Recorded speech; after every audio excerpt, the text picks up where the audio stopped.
Hello everyone, welcome to school education. আমরা এখন আলোচনা করব মক টেস্ট 12।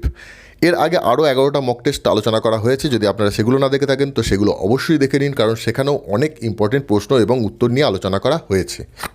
তো দেখে নেওয়া যাক আজকে কোন কোন প্রশ্ন এবং উত্তর এখানে আলোচনা করা হয়েছে। প্রথমেই যে প্রশ্নটা রয়েছে সেটা হচ্ছে সিওল কোন দেশের রাজধানী।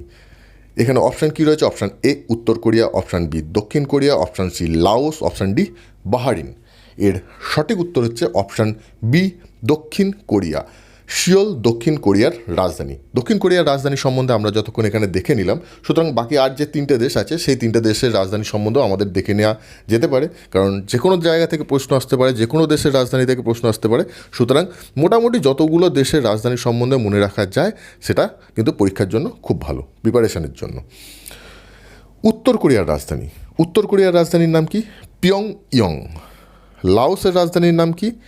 ভিয়েনতিয়ান। এবং বাহারিনের রাজধানীর নাম কি? বাহারিনের রাজধানীর নাম মানামা। নেক্সট প্রশ্ন, বেতলা ন্যাশনাল পার্ক কোন রাজ্যে অবস্থিত? বিভিন্ন ন্যাশনাল পার্ক কোন রাজ্যে অবস্থিত অবশ্যই মনে রাখতে হবে, এখান থেকে কিন্তু প্রশ্ন আসার ব্যাপক সম্ভাবনা থাকে। বেতলা ন্যাশনাল পার্ক কোন রাজ্যে অবস্থিত? এখানে অপশান রয়েছে ঝাড়খণ্ড, কর্ণাটক, মণিপুর, মধ্যপ্রদেশ। এর সঠিক উত্তর হচ্ছে অপশান এ ঝাড়খণ্ড। ঝাড়খণ্ডে অবস্থিত হচ্ছে বেতলা ন্যাশনাল পার্ক। আপনারা সবসময় চেষ্টা করবেন আমি প্রশ্নের উত্তর বলে দেওয়ার আগে আপনারা নিজেরা উত্তর করতে, এবং পরে আমি যখন বলে দেবো তখন মিলিয়ে নেবেন যে আপনারা সঠিক উত্তর করতে পারলেন কি পারলেন না। আর আমি উত্তর বলে দেওয়ার আগেই কিন্তু আপনাদের উত্তর করে নেওয়ার চেষ্টা করতে হবে, কারণ আপনারা যখন পরীক্ষায় বসবেন তখন কিন্তু আপনারা বেশি সময় পাবেন না, একটা প্রশ্নের জন্য হার্ডলি 10 সেকেন্ড সময়। কারণ আপনাদের ওদিকে অ্যারিথমেটিক বা জেনারেল ইন্টেলিজেন্স বা জেনারেল অ্যাওয়ারনেস যে প্রোগ্রাম, যে কোশ্চেনগুলো থাকবে সেই কোশ্চেনগুলোই কিন্তু অ্যান্সার করতে আপনাদের অনেকটা সময় লাগবে। সুতরাং এই প্রশ্নগুলো যদি আপনি বেশি সময় নষ্ট করে ফেলেন সেই ক্ষেত্রে কিন্তু আপনি সবকটা প্রশ্নের উত্তর করে আসতে পারবেন না। সুতরাং আপনি সবসময় চেষ্টা করবেন আমি অ্যান্সার বলে দেওয়ার আগে আপনি অ্যান্সার করে ফেলবেন, তাতে মিলিয়ে নেবেন যে সঠিক হলো না ভুল হলো। আর যদি এত তাড়াতাড়ি এখনই না করতে পারেন প্রথম তাহলে আপনারা ভিডিওটা পজ করে করে প্রথমে অ্যান্সার করে নিয়ে অ্যান্সারটা শুনবেন। আর দেখবেন যদি 70 বা 80% উপর আপনার অ্যান্সার সঠিক হয় তাহলে বুঝবেন যে আপনার প্রিপারেশন মোটামুটি ঠিকভাবে এগোচ্ছে। তো নেক্সট প্রশ্ন জেনারেল সায়েন্স থেকে। কোষে জল ছাড়া সর্বাধিক পরিমাণে কি থাকে? এখানে অপশান রয়েছে ক্ষার, প্রোটিন, স্নেহ পদার্থ, কার্বোহাইড্রেট। এর সঠিক উত্তর হচ্ছে অপশান বি প্রোটিন। কোষে জল ছাড়া সর্বাধিক পরিমাণে প্রোটিন থাকে। নেক্সট প্রশ্ন, এটাও জেনারেল সায়েন্স থেকে। বস্তুর বেগের পরিবর্তনের হারকে কি বলে? এখানে অপশান রয়েছে ত্বরণ, দ্রুতি, বেগ, বল। এর সঠিক উত্তর হচ্ছে অপশান এ ত্বরণ। বস্তুর বেগের পরিবর্তন হারকে বলা হয় ত্বরণ। নেক্সট প্রশ্ন, শ্বেত হস্তির দেশ নামে কোন দেশটি পরিচিত?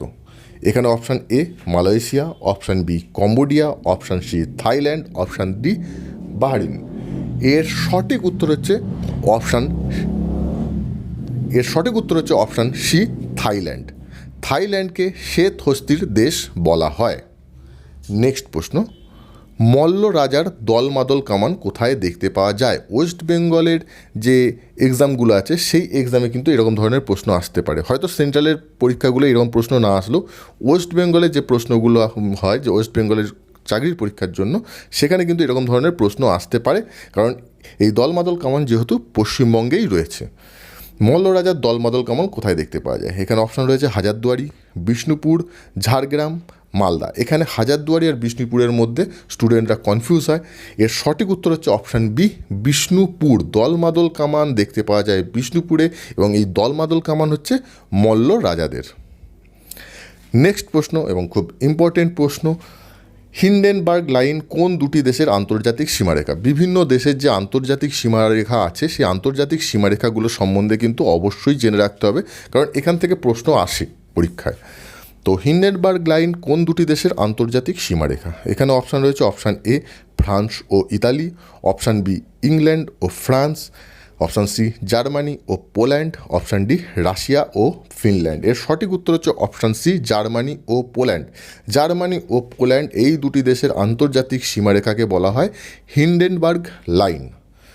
নেক্সট প্রশ্ন, অসমে কোন শ্রেণীর পশম বা সিল্ক সবচেয়ে বেশি হয়? এখানে অপশান এ রয়েছে mulberry, option B tasar, option C muga, option D eri. এর সঠিক উত্তর হচ্ছে অপশান সি মুগা। অসমে মুগা শ্রেণীর পশম বা সিল্ক সবথেকে বেশি হয়। নেক্সট প্রশ্ন, খুব ইম্পর্টেন্ট প্রশ্ন, ভোপাল গ্যাস দুর্ঘটনা কবে হয়েছিল?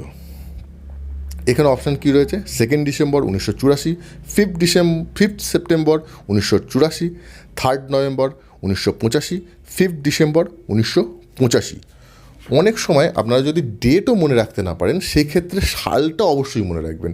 সাল মনে রাখলে দেখুন এর মধ্যে হয় 1984 হবে না 1985 হবে। এবার যদি আপনি যদি সালটা মনে রাখতে পারেন তাহলে হবে কি, আপনি এলিমিনেট পদ্ধতির মাধ্যমে কিন্তু দুটো অপশানকে বাদ করে দিতে পারবেন। যে না, আপনি জানেন যে এই সালটায় এই ঘটনাটা ঘটেছিল কিন্তু ডেটটা জানেন না, তো সেই ক্ষেত্রে কি আপনি এলিমিনেট করে দিলেন, তার মানে এখান থেকে দুটো অপশান দেখুন বাদ হয়ে গেল। এবার থাকলো দুটো অপশান, তার মধ্যে আপনি চিন্তাভাবনা করে অ্যান্সার করতেও পারেন বা আপনি আপনার আন্দাজেও মানে লিখে আসতে পারেন। সেই ক্ষেত্রে 4টের মধ্যে একটা সঠিক হওয়ার বদলে 2টোর মধ্যে একটা সঠিক হওয়ার সম্ভাবনা কিন্তু বেশি থাকবে। এইভাবে কিন্তু এলিমিনেট পদ্ধতির মাধ্যমেও কিন্তু অনেক সময় অ্যান্সার করতে হয়। এর সঠিক উত্তর হচ্ছে অপশান এ 2 ডিসেম্বর 1984। 2 ডিসেম্বর 1984-তে ভোপালের গ্যাস দুর্ঘটনা হয়েছিল। ভোপালের চারনোবিলে ইউনিয়ন কার্বাইড কারখানায় মিথাইল আইসোসাইটিন গ্যাসের লিক করে 3500 লোক নিহত হয়েছিলেন। কতজন লোক নিহত হয়েছিলেন? একটা বিশাল ঘটনা কিন্তু। 3500 জন মানুষ নিহত হওয়া মানে হচ্ছে একটা বিশাল ঘটনা।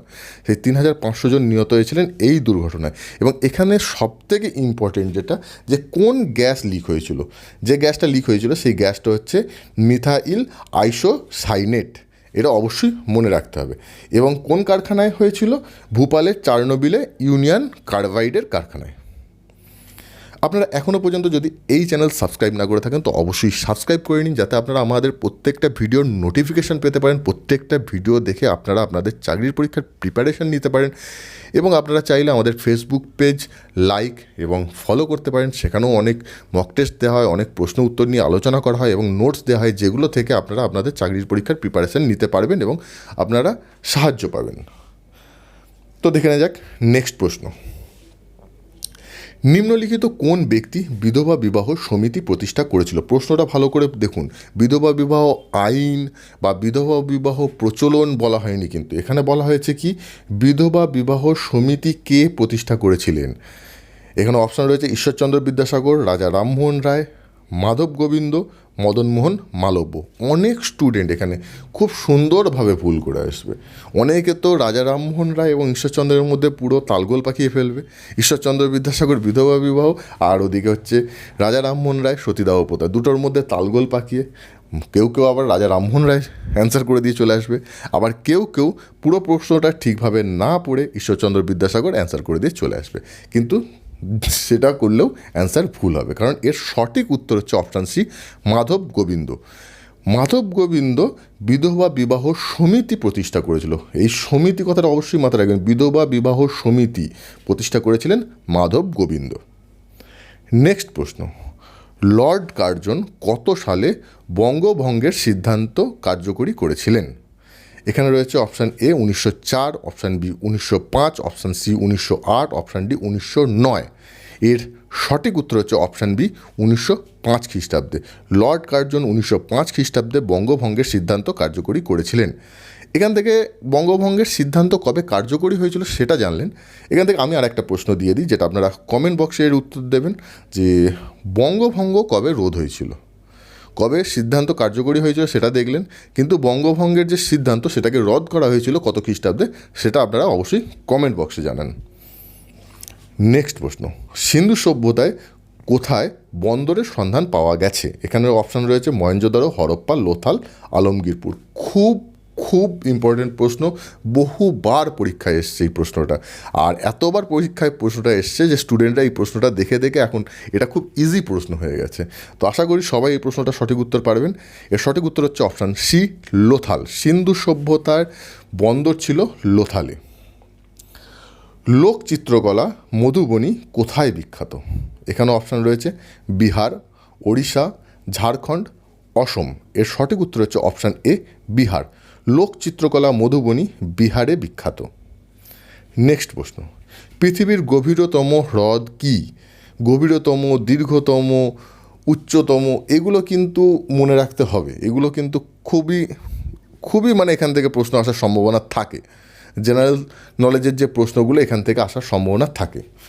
তো এখানে প্রশ্ন হচ্ছে পৃথিবীর গভীরতম হ্রদ কী? এখানে অপশান রয়েছে উলার, বৈকাল, চিল্কা, লেক তানা। এর সঠিক উত্তর হচ্ছে অপশান বি, বৈকাল। পৃথিবীর গভীরতম হ্রদ হচ্ছে বৈকাল।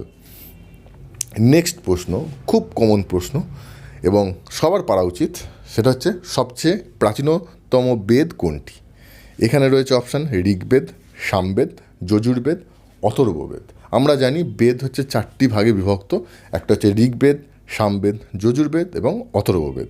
এবং এই 4টি বেদের মধ্যে সবথেকে প্রাচীনতম বেদ হচ্ছে ঋগ্বেদ, অর্থাৎ অপশান এ এখানে সঠিক উত্তর। এবং এখান থেকে আরেকটা প্রশ্ন খুব ইম্পর্টেন্ট হয়ে যায়, যে আরেকটা না, আরও 2-3টে প্রশ্ন ইম্পর্টেন্ট হয়ে যায়। যেমন হচ্ছে যাগযজ্ঞের নিয়মাবলী কোন বেদে লেখা ছিল? সেক্ষেত্রে উত্তর হবে যজুর্বেদে। এবং শাস্ত্রীয় সঙ্গীতের উৎপত্তি কোন বেদ থেকে? এটাও কিন্তু একটা প্রশ্ন। বা কোন বেদের স্তোত্রগুলি গানের মতো করে পড়া হতো? এটাও কিন্তু একটা প্রশ্ন। সেক্ষেত্রে উত্তর হচ্ছে সামবেদ। সামবেদের স্তোত্রগুলি গানের মতো করে পড়া হতো, বা এই সামবেদকেই মনে করা হয় শাস্ত্রীয় সঙ্গীতের, এখান থেকেই শাস্ত্রীয় সঙ্গীত শুরু হয়েছিল বলে মনে করা হয়। নেক্সট প্রশ্ন, প্রথম লোকসভা নির্বাচন কবে হয়েছিল? খুব ইম্পর্টেন্ট প্রশ্ন এবং খুব কনফিউজিং প্রশ্ন। এখানে অপশান কী রয়েছে? 1950 সালে, 1951 সালে, 1952 সালে, 1954 সালে। এর সঠিক উত্তর হবে 1951 সালে, কারণ কবে লোকসভা নির্বাচন হয়েছিল বলা হয়েছে। এবার লোকসভা নির্বাচন প্রথম হয়েছিল 1951 এবং 52 সালে, অর্থাৎ 1951 সাল থেকে শুরু হয়েছিল 1952 সাল পর্যন্ত। দুটো সাল মিলিয়ে কিন্তু হয়েছিল। এবার দেখা গেল অপশানে নেই 1951, রয়েছে 1952। তাহলে সেক্ষেত্রে অ্যান্সার কী করবেন? সেক্ষেত্রে অবশ্যই অ্যান্সার করে আসবেন 1952। 1951 তো অ্যান্সারে নেই, 1952 যদি আপনি অ্যান্সার করেন সেক্ষেত্রেও কিন্তু আপনার সঠিক উত্তর হবে। এবার যদি অপশানে 1951 বা 1952 দুটোই থাকে, এখানে যেমন দেখুন 1951ও আছে, 1952ও আছে, তাহলে সেই ক্ষেত্রে উত্তর হবে কিন্তু 1951 সাল। এইবার দেখা গেল প্রশ্নটা এইভাবে আসলো যে প্রথম লোকসভা নির্বাচন কত সালে সম্পন্ন হয়েছিল? যদি সম্পন্ন কত সালে হয়েছিল সেটা থাকে, তাহলে সেই ক্ষেত্রে হবে কিন্তু 1952 সাল। এইভাবে কিন্তু স্টুডেন্টদের কনফিউজ করা হয় এবং কনফিউজ করিয়ে উত্তর ভুল করানো হয়। আর আপনাদের সেই ফাঁদে পা দিলে চলবে না, আপনাদের সঠিক উত্তর করে দিয়ে আসতে হবে। নেক্সট প্রশ্ন, জাহাঙ্গীরি মহল কোথায় অবস্থিত? এখানে অপশান রয়েছে option A Fatehpur Sikri, option B Sikandrabad, option C Agra, option D Delhi. এর সঠিক উত্তর হচ্ছে আগ্রা। জাহাঙ্গীরি মহল অবস্থিত হচ্ছে আগ্রায়। নেক্সট প্রশ্ন, জাহাঙ্গীরের সমাধিসৌধ কে নির্মাণ করেছিলেন? এখানে অপশান রয়েছে নূরজাহান, ঔরঙ্গজেব, শাহজাহান, বাহাদুর শাহ। অনেক স্টুডেন্ট শাহজাহান উত্তর করে আসবে, কারণ জাহাঙ্গীরের পুত্র শাহজাহান। সেই ক্ষেত্রে উত্তর করে দিয়ে আসলে কিন্তু ভুল হবে, কারণ জাহাঙ্গীরের সমাধিসৌধ নির্মাণ করেছিলেন নূরজাহান, অর্থাৎ অপশান এ এখানে সঠিক উত্তর। নেক্সট প্রশ্ন, জাহাঙ্গীরের সমাধিসৌধ কোথায় অবস্থিত? জাহাঙ্গীর সম্বন্ধে কিন্তু অনেক আলোচনা হচ্ছে, সব পয়েন্ট কিন্তু এখান থেকে মনে রাখবেন। জাহাঙ্গীরের সমাধিসৌধ কোথায় অবস্থিত? এখানে অপশান রয়েছে option A Delhi, option B Agra, option C Lahore, option D Sikandrabad. এর সঠিক উত্তর হচ্ছে অপশান সি লাহোর। জাহাঙ্গীরের সমাধিসৌধ অবস্থিত হচ্ছে লাহোরে।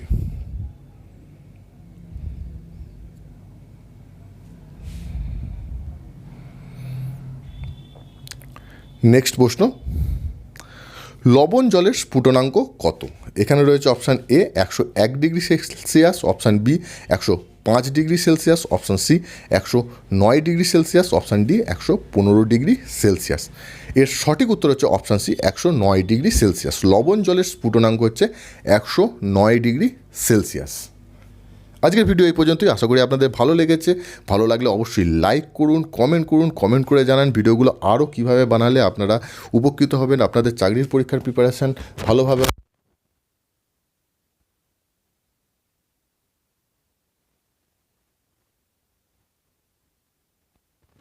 ভিডিওর নোটিফিকেশান পেতে পারেন এবং প্রত্যেকটি ভিডিও দেখে আপনারা আপনাদের চাকরির পরীক্ষার প্রিপারেশান নিতে পারেন।